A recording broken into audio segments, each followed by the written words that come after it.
JB మిత్రులారా, నా పేరు doctor Dasari Chennakesavulu, global Republican party రాష్ట్ర అధ్యక్షుడిని. ఈరోజు ఆంధ్రప్రదేశ్ రాష్ట్రంలో కూటమి 100 రోజుల పాలనలో జరిగినటువంటి ఒక ఘోర హత్యని మీ కళ్ళ ముందుకు తీసుకోవడం మీ ముందుకొచ్చాను. కర్నూలు జిల్లా ఆదోని మండలం నాగనాథహళ్ళి గ్రామం. అక్కడ గోవిందమ్మ అని 50 సంవత్సరాల ఎస్సీ మాదిగ కులానికి చెందినటువంటి యువతి, పెద్దామె 4 ఎకరాల పొలం గత 3 సంవత్సరాల క్రితం తిరుపతమ్మ అనేటువంటి ఆవిడ దగ్గర కొనుక్కుంది. కొన్న దగ్గర నుండి ఆ పొలం పక్కన ఉన్నటువంటి రాఘవేందర్ రెడ్డి, మిగతా వాళ్ళ అనుచరులు, వాళ్ళ కుటుంబ సభ్యులందరూ కలిసి ఈ గోవిందమ్మని, నీకు మాదిగ దానికి 4 ఎకరాల పొలం అవసరం అంటే నువ్వు మా దగ్గర కూలి చేయాల్సిన దానివి, ఈ పొలం వదిలేసి వెళ్ళు అని చెప్పేసి ఆమెని వేధించడం మొదలుపెట్టారు. అయితే ఆమె ఏదో దున్నుకోవటము, వేసుకోవటము, వాళ్ళ తగాదాకి రావడం, గొడవలు పట్టడం, పోలీస్ స్టేషన్కి వెళ్ళటం జరుగుతూ ఉంది. అప్పుడు ఈ రాఘవేంద్ర రెడ్డి ప్రతిపక్షంలో ఉన్నాడు.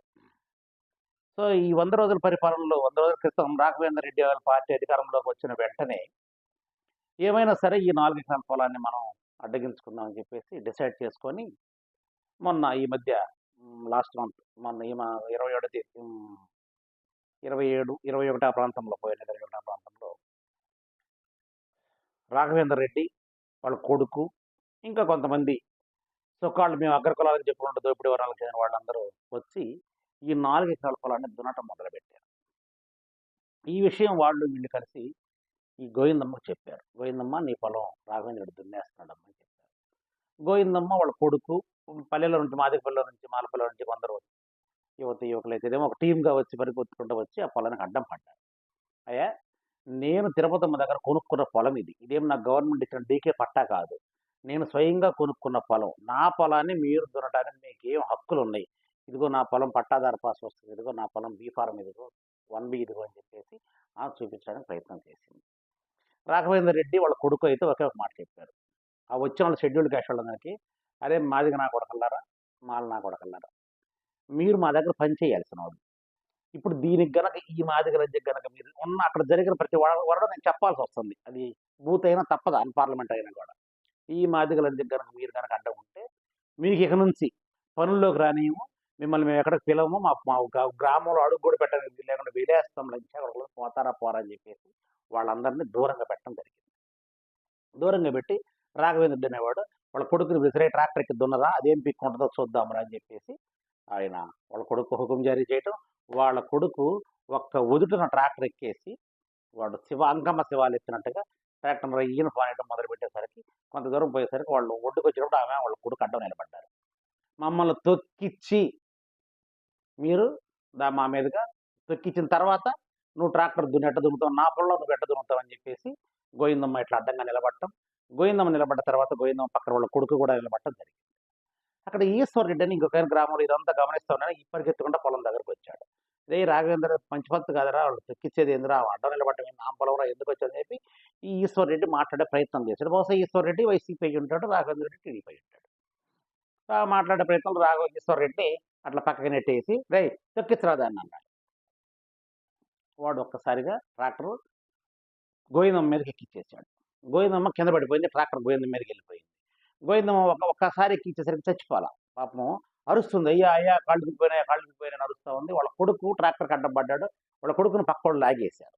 లాగేస్తే వీడు వెనక్కి మళ్ళీ ముందుకొచ్చి మళ్ళీ ముందుకొచ్చి 2-3 సార్లు ఆ గోవిందమ్మ చచ్చిపోయిందని కన్ఫర్మ్ చేసుకున్న దాకా ట్రాక్టర్ ఒకటి 2 సార్లు తొక్కిచ్చి నుద్దు చేసి చంపేశారు. ఈ నేపథ్యంలో కొడుకు లాక్కొని వచ్చి ట్రాక్టర్కి అడ్డం పట్టడం, వాడి కాళ్ళు చేతులు ఎరగటం, మళ్ళీ వాళ్ళు లాగేయడం, వాడి కొడుకు లాక్కొని రావడం, మళ్ళీ వాళ్ళ కాళ్ళు, ఈ విధంగా వాళ్ళ కొడుకు, ఆమెమో స్పాట్లో చనిపోయింది, వాళ్ళ కొడుకు ఆదోని హాస్పిటల్లో ప్రాణాపాయ స్థితిలో సావు బతుకుల మధ్య చావుతో పోరాడుతూ ఉన్నాడు. చూడండి మిత్రులారా, వాళ్ళు ట్రాక్టర్ ఎక్కించేటప్పుడు వాళ్ళ రాఘవేంద్ర రెడ్డి అన్న మాటలు, రే గవర్నమెంట్ మనకి తొక్కించరా దాన్ని, మా దగ్గర లంజనే, 4 ఎకరాల పొలం దానికి అవసరం అంటారా, వసే లంజ, మా దగ్గర పడుకోవాల్సింది దాని మీద, నువ్వేది దున్నేది, ఇక్కడ పొలం దున్నేది మేమే సంకనాకాలండి, ఇక్కడ నువ్వు పొలం దున్నుతావంటే కూలి చేసుకోవాల్సిన 4 లంజలు నమ్మకం పొలం దున్నితే మేము ఊరుకుంటామంటే ఇక్కడ మీరు పొలం దున్నడానికి వీలు లేదు, పొలం కొనటానికి వీల్లేదు, మా ఊర్లో కూలికి ఉంటే ఉండండి, లేకపోతే నోరు మూసుకొని వెళ్ళిపోండి, ఇక్కడ నుంచి వెలేస్తామంతే, అంతేగాని మీరు పొలాలు దున్నడానికి మేము ఒప్పుకోమని చెప్పేసి, ఈ ప్రభుత్వం మాది, ఏం పీక్కుంటారో పీక్కోండి, తొక్కించరా దాన్ని అంటే ఎగిరి ట్రాక్టర్ మీద నుంచి దూకి ఒక్కసారిగా ట్రాక్టర్ మా మీదకి పోనిచ్చి వెనక్కి ముందుకి వెనక్కి ముందుకి హాహాకారాలు చేస్తున్నా సరే ఊరు మొత్తం చూస్తున్నాం. చేవచష్టి చేష్టలుడికి చేతులు కట్టుకొని మాలా మాదిగలందరూ చూస్తున్నారు ఒకవైపు. హాహాకారాలు, ఒరే గవర్నమెంట్ మన దొక్కించడం అని చెప్పేసి మేము అగ్రవర్ణాలు అని చెప్పుకున్నటువంటి ఆధిపత్య దోపిడి అహంకార వర్ణాలు ఒకవైపు. మధ్యలో గోవిందమ్మ 50 ఏళ్ల వయసు కలిగినటువంటి గోవిందమ్మ శవం. చెప్పండి మిత్రులారా, ఇదా 100 రోజులు మన మంచి ప్రభుత్వం? హోమ్ మినిస్టర్ గారు అయితే స్త్రీలకు ఎక్కడ అన్యాయం జరిగినా సరే మేము వెంటనే ప్రత్యక్షంగా, జగన్ లా కాదు, మా బాబు అట్ట కాదు, నేనట్ల కాదు, మేము అసలు మామూలుగా ఉండదు మా వ్యవహారం అని చెప్పి హోమ్ మినిస్టర్ గారు అధికారంలోకి వచ్చిన మరుక్షణమే చెప్పారు. ఈ రాష్ట్రంలో హోమ్ మినిస్టర్ ఒక స్త్రీ, దాదాపుగా 4 రోజుల క్రితం 20 రోజులు అవుతుంది, ఒక మాదిగ కులానికి చెందిన స్త్రీని ట్రాక్టర్తో తొక్కించి చంపితే పోలీసులు వచ్చి శవాన్ని తీసేదానికి ఎవరు రాలేదు, వాళ్ళని పట్టుకోలేదు. వాళ్ళంట రాఘవేంద్ర రెడ్డి వాళ్ళ కొడుకంట పారిపోయారంట, దొరకలేదు. నలుగురి మీద ఎఫ్ఐఆర్ కట్టాము, మేము అట్రాసిటీ కేసు కట్టాము, మీకు పోలీసులు ఏం చెప్తామో తెలుసా, మీకు డబ్బులు వస్తాయి, అట్రాసిటీ డబ్బులు వస్తాయి, మీకు బెనిఫిట్స్ వస్తాయి, మీకు మిగిలిన వాళ్ళకి పొలం కూడా ఇస్తారులే, గవర్నమెంట్ పొలం కూడా ఇస్తారు, ఒక ఉద్యోగం కూడా వస్తలే, మేము కేసు కూడా కట్టేంలే, వాళ్ళు పారిపోయి ఉన్నారు, వాళ్ళు వస్తే వాళ్ళని అరెస్ట్ చేస్తామని చెప్పి పోలీసులు చెప్తా ఉన్నారు. ఈ విషయం ముఖ్యమంత్రికి కనిపించాల. ఏ విషయం? పట్టపగలు కర్నూలు జిల్లాలో ఆదోని మండలంలో నాగనాథహళ్ళి అనేటువంటి గ్రామంలో ఒక మహిళని ట్రాక్టర్తో తొక్కించి చంపిన విషయం ముఖ్యమంత్రికి తెలియల. ఉప ముఖ్యమంత్రి పవన్ కళ్యాణ్ 30,000 మంది స్త్రీలు జగన్ ప్రభుత్వంలో తప్పిపోయారు, వాలంటీర్ల ద్వారా 14,000 మంది తిరిగి వచ్చారు, ఇంకా 16,000 మంది రాలేదు, వచ్చిన వెంటనే వాళ్ళ సంగతి చూస్తాను, మహిళలకు రక్షణ లేదా లేదా అని చెప్పారు ఆ రోజు ఎన్నికల పవన్ కళ్యాణ్ గారు. మరి ఆయన ఇటు పోయాడు, ఆయనకి కనిపించాల. హోమ్ మినిస్టర్ గారు అనర్గళంగా మాట్లాడతారు, నోరు తెలిస్తే ఆమె అస్సలు మా ప్రభుత్వం మేము ఇరగదీసాం, పగలదీసాం, దోచేసాం, లాగేసామని చెప్పి అనర్గళంగా మాట్లాడతారు. కానీ ఈ మహిళ హత్య ఏ ఒక్కరికి కూడా కనిపించలేదు. ఏం చేద్దాం చెప్పండి? మనం ఈ ప్రభుత్వం మన మంచి ప్రభుత్వం అందామా? ప్రభుత్వం వచ్చింది, ప్రమాణ స్వీకారం చేశారు, అసెంబ్లీలో అందరూ వరుసగా శాసనసభ్యులంతా ప్రమాణ స్వీకారం చేస్తూ ఉన్నారు. హోంమంత్రి కూడా ప్రమాణ స్వీకారం అయిపోయింది శాసనసభ్యురాలుగా, అంతకుముందే మంత్రిగా ప్రమాణ స్వీకారం చేశారు, తర్వాత శాసనసభలో ప్రమాణ స్వీకారం చేస్తూ ఉన్నారు. బహుశా సాయంత్రం 1 గంట 2 గంటల ప్రాంతం, మధ్యాహ్నం 2 గంటల ప్రాంతం అనుకుంటా న్యూస్ ద్వారా తెలిసింది. ఏమని? చీరాల మండలం ఈపురపాలెం గ్రామంలో ఉదయాన్నే బహిర్భూమికి వెళ్ళినటువంటి యువతిని నలుగురు యువకులు అత్యంత కిరాతకంగా మానభంగం చేసి, గొంతు కోసి, అన్ని భాగాలను ఛిద్రం చేసి చంపేశారు. ఆ ఉదయాన్నే బహిర్భూమికి చెంబు తీసుకుని ఆ బిడ్డ ఎంత నరకం అనిపించిందో చూడండి ఒకసారి మిత్రులారా. అంటే ఏం జరుగుతుందో తెలియదు. ఇంట్లో తల్లిదండ్రులు మా బిడ్డ బహిర్భూమికే పోయింది అనుకుంటున్నారు. నలుగురు యువకులు గంజాయి మత్తులో నలుగురు అత్యంత దారుణంగా కొంత కోసి ముక్కలు ముక్కలుగా చేసి అత్యంత ఘోరంగా మానభంగం చేసి ఆ బిడ్డను చంపేశారు.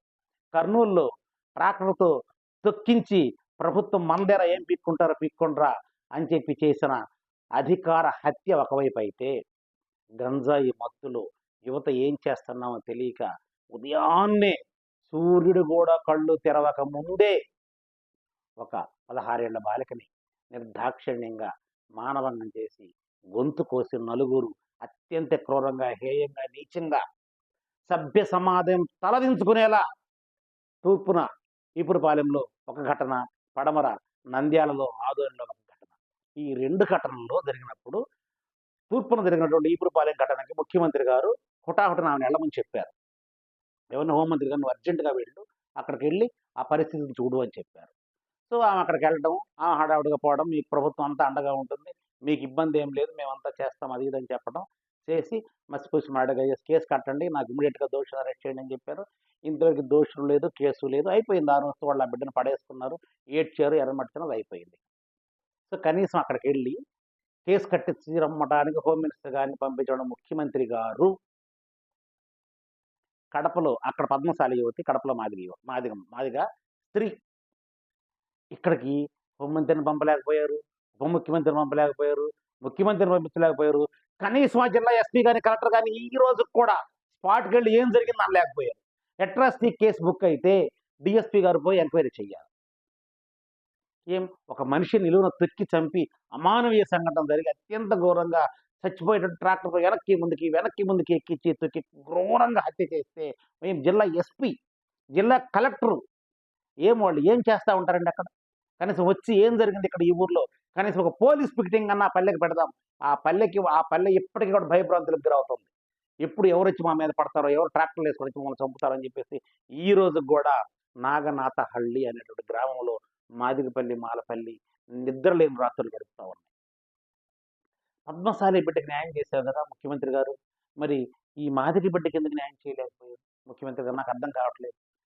మొన్నట అదే కర్నూలు జిల్లాలో చెప్పాను కదా మీకు, ఒక మహిళని అత్యంత క్రూరంగా బట్టలిప్పదీసి ఊరేగించుకుంటా మానాల్లో చేతులు పెట్టి స్తనాలను ఒత్తుకుంటా ఊరంతా తిప్పి కరెంటు స్తంభానికి కట్టేసి విపరీతంగా కొట్టి బ్లేడ్లతో కోసి చెప్పులతో కొట్టి పోలీసు వాళ్ళు వచ్చి చేతిలో మా బండిలో వేసుకొని పోతా ఉంటే లంగా లాగేసి వ్యవస్థరం చేసి ఆడవాళ్ళని అడ్డం పడి చెప్పి పోవడానికి వీల్లేదని చెప్పేసి ఆమెను మాకు ఇచ్చేది మేము చంపేసుకుంటాం, కులాంతరవాహం చేసుకుంటారా? మాదిగ దాని కులాంతరవాహం నాకు మీ బిడ్డకి మీ మాదిగోళ్ళకి మా వాళ్ళు కావాల్సి వచ్చారని చెప్పేసి అక్కడ జరిగితే, ఇక్కడేమో కర్నూలులో నీకు పొలం అవసరం అంటే మాదిగ లంజ అని చెప్పేసి రాఘవేంద్ర రెడ్డి అని వాళ్ళ కొడుకు ద్వారా ట్రాక్టర్తో తొక్కించి చంపితే చూస్తా ఊరుకున్న సభ్య సమాజం వెళ్ళిపోతుంది.